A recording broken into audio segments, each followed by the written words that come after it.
ये भूटान नरेश खेसर नामग्याल वांगचुक, जो लखनऊ एयरपोर्ट पर पहुंचे तो सीएम योगी इन्हें रिसीव करने पहुंचे। वहां से सीधा सीएम आवास गए। दोनों देशों के बीच में बैठक हुई। वहां सीएम योगी ने इन्हें प्रतिमा भेंट की, जिसे देखकर ये बेहद खुश नजर आए। उसके बाद राजभवन में भूटान नरेश के लिए डिनर का आयोजन किया गया। खबर है कि महाकुंभ में संगम स्नान के लिए ये हिंदुस्तान के दौरे पर आई हैं, लेकिन इसी बीच इनकी प्रेम कहानी भी बेहद चर्चा में है। ये दुनिया के इकलौते ऐसे व्यक्ति हैं जो सिर्फ 28 साल की उम्र में राजा बन गए। इतिहास की कहानियों को छोड़ दें तो ऐसा कोई उदाहरण फिलहाल नहीं मिलता। यह है इनकी धर्मपत्नी और भूटान की रानी जोसुन पेमा वांगचुक, जिन्हें 17 साल की उम्र में केसर नामग्याल अपना दिल दे बैठे थे।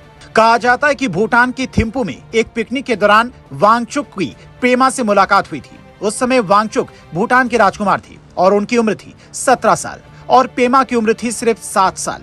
राजकुमार वांगचुक ने उसी समय पेमा से शादी का प्रस्ताव रखा था।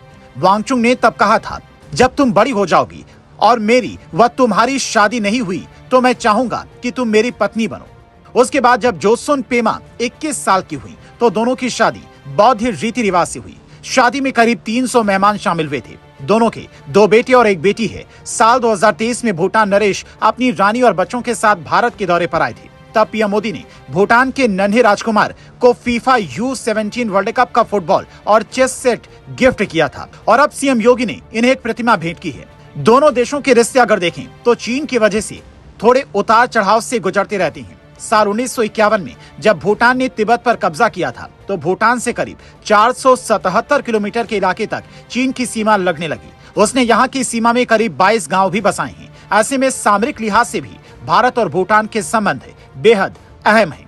आपको शायद ये जानकर हैरानी हो कि कई भूटानी तीर्थयात्री बोध गया, राजगीर, नालंदा, सिक्किम, उदयगिरी, सारनाथ और भारत के अन्य बौद्ध जगहों की यात्रा करते हैं।